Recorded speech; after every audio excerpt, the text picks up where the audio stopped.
Hi everybody, I'm Bill Sanders and this is Watch Art Sci, the art and science of watch collection. Today we're going to talk about enameling. This is on top of a dial. It's basically a treatment for a dial. This is, by the way, too, this is not enamel. This is my Patek Phillipe Calatrava. 3468 is the reference number on it.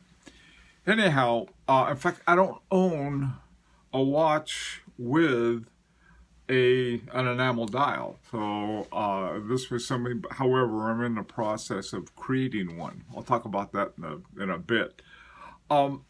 Oftentimes you'll see the term email. That's a French term and it's probably pronounced very different than that. But it's the French term for enamel. So if you see it looks like something about an email on a watch, it's simply the French term for enamel. Okay, so let's take a look at enamel. By the way, too, this picture of that Breguet, Harlan Chapman Green sent that to me, and somehow, for me, when I looked at it, it really captured what enamel looks like. It's a special look that it has on a watch. It's a very rich look too that I think looks great. All right, so let's take a look at enameling. First of all, what it is basically it's melted glass particles that are arranged on a dial. This is from RGM, who has he has enamel dials on some of his watches. This particular one is called the COE, or the Corps of Engineers. And the first thing that they do is you take a disc, it's a metal disc, and then you take this powdered glass and put on it, and then you put it into a kiln and fire it up, and it melts the glass, and then you have it on the dial. As you can see it down there in the lower left, and then the final product. Now, the thing of it is that you can see how the angle on that, you can't see it as much. And it's one of those things that when you in person, so to speak, it really looks fantastic. Okay, so let's take a look at some about this. The first one that we're going to look at is this Patek Phillipe. And in the center part of it, you can see the enameling, and it's part of a process that's usually referred to as the Grand Feu, which is a great fire in French. In 2007, Anita Porcher and Suzanne Rohr, both of them work at Patek Phillipe, and just in the enameling part. Suzanne Rohr has been around for a while, and Anita Porcher is her basically apprentice. It takes about a 20-year apprenticeship to become really good at this, at working with enamel. And this Patek Philippe, with all of the detail, and right in the center of it, it's sort of a little different color blue in the center is one type of enameling they do. They won a special jury prize, by the way, last year in 2017. The Grand Prix d'Horlogerie de Genève. All right, the Grand Feu has a lot of different angles to it. What I did, I went to the 2018 entries into the Grand Prix d'Horlogerie de Genève and found a few. And here are a couple. One is from Fabergé and one's from Van de Hoff. The one from Fabergé has what looks like a mosaic, these little squares. Each one of those is an enamel, and then in the middle they have an enamel clover leaf, 4-leaf clover with a red ribbon. And they got tons of diamonds too. The other one by Van der Hoff, that it has within an incredible number of different jewels. It also has a type of enameling in there that's mixed in with it. Here's another one. Now this is a Blanc Pond, and the 8-jour watch, and it has a Grand Fou. Again, straight on like that, it's really hard to tell. But when you have it and it turns in the light, you can really see. This Beauvais, the red poppies, are in and the green stems on them, amongst a ton of diamonds. Those two are enameled. The Grand Fou Grisaille, and it is enamel painting. I have no idea how they do this, but they have these like one hair brushes and they paint with them, and I guess fire them up and have to go through the process a lot.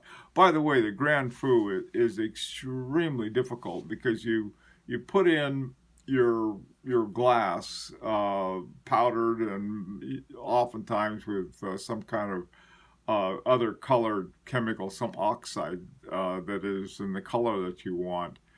And then you fire it, and then you take it out, and then you work on it some more, then you fire it again. It's an incredible process. But the Grand Fou Grisaille is, I've got no idea how they do that.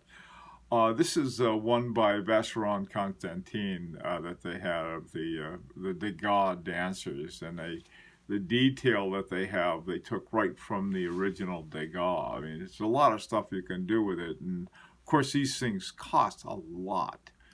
That's one of the downsides of it. Now, there is something that's called Plique-á-jour, and what this does is that you have these like almost like paint by the numbers, except you have these little places, and then you put in different colored enamel for it. And here two more from the entries in the 2018 Grand Prix, the Monaco and the Faya X. And the details that they have, they go into these incredible details, and it takes a lot of skill to do that. But then if it's on your watch, you got a piece of art that's just incredible with it. So it's sort of a neat thing if you can afford it. Here's another one. Now this is called Plique-á-jour enameling, and it's what it is that you have. It's almost like a stained glass window.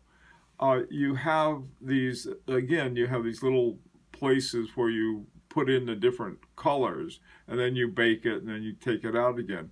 But it doesn't have a plate underneath it. Instead, it has some kind of surface that it doesn't stick to. I don't know what they use. They fire these things up. But it's called Plique-á-jour. This is a Vacheron Constantin, Les Astres, Paris, 1783.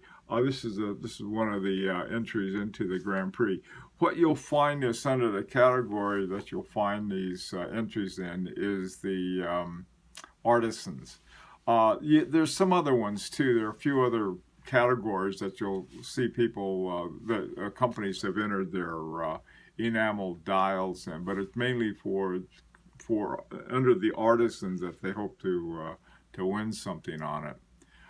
Now this is called Wiry Anomaly. Now I'm not quite sure what this is.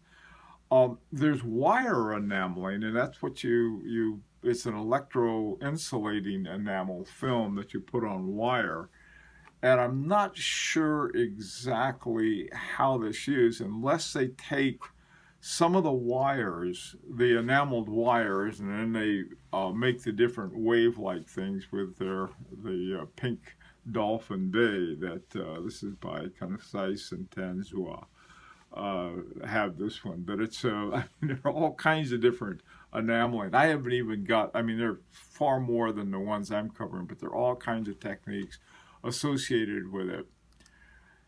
Now, because of the expense of most enamel dials, what I've done is that I have the for some of you know this, that I got a 6497 ETA 6497, which is actually the one I got was a Chinese clone of it by Siegel. I think it's called the ST36. And then there's this German company called Tourbillon that had enamel dials. And so I ordered an enamel dial from them. And so that was about 50 bucks, I think, which, given that the ones that we were just looking at, those things are easily in the tens of thousands, even up and over $100,000, depending on how much was into it. But this one, thought, well, this is one way I could find out if I like enamel dials or not. I'll get one and put it together, and I'll get a case and cobble it all together. One thing, though, I'd like to get some feedback from you. I'm not quite sure what hands. I came down with 3 styles of hands. One is called the leaf hands.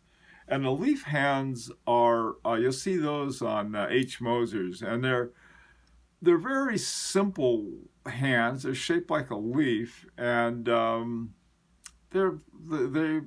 think they're sort of cool. The other ones are cathedral hands, and these give you sort of an old-fashioned look to the watch, and I've seen those done with the kind of fonts that you have on, I guess they sort of look pre-Art Deco, where they were a little more elaborate. The ones that are on my 1921s sort of have that look, or at least one of the versions of it. The others are Breguet hands, and they have little moons near the tips of the hands. And so, there's the dial. You can see what it looks like, and it's nothing fancy. And in fact, I didn't even get a dial for the small seconds that would go at 9 o'clock. I've never used a second hand anyway. So this was from Tourbillon. I was looking around for it. I found it in Tourbillon, which is in Germany, and I don't know how long it's going to be before they send it to me. But that's one thing I'm going to be using. Now, while I was there, what I found was sort of interesting. They have a watch called Enamel 42, which is an enameled watch. And this has, Tourbillon watches have a 6498 ETA in them. And they were having a sale. And this is one of their watches. It's got that great big onion dome crown I like a lot.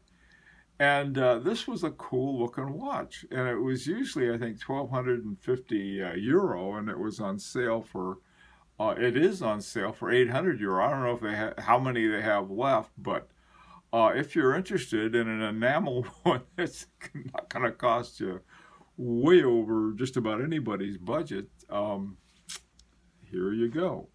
Now, today is the last day that you can enter into the Grand Prix d'Orléans night. Now it's called the Grand Prix Picks. The Grand Prix d'Orléans, geez, the entries were way back in, I think, in June when they were cut off. But for the Grand Prix Picks, today is the last day. Now, if you haven't put your entries in, go to the Facebook page called Grand Prix Picks, GRANDPRIXPICKS. I've had a bunch of videos on it and links to it. So if you're still interested, I've got 5 watches to get. Well, I'm going to give away 3, but you'll have a choice of 5 different ones. I just ordered one the other day that was sort of cool. It's a solar one. It's sort of one of the unisex. It's sort of a neutral looking watch, but sort of a cool one, I thought. So anyway, okay, well, listen, I like your feedback, and I'd like to hear your advice on what hands to say. Hey, I think these hands would look the best on your watch. And as I get this together, I'll see what it looks like. I'm as interested as anybody else into finding out what my enamel dial looks like. Says, as always, this is an invitation to subscribe if you like. And until Sunday, when we're having a collection review, this is Bill Sanders for Watch Art Sci, the art and science of watch collection.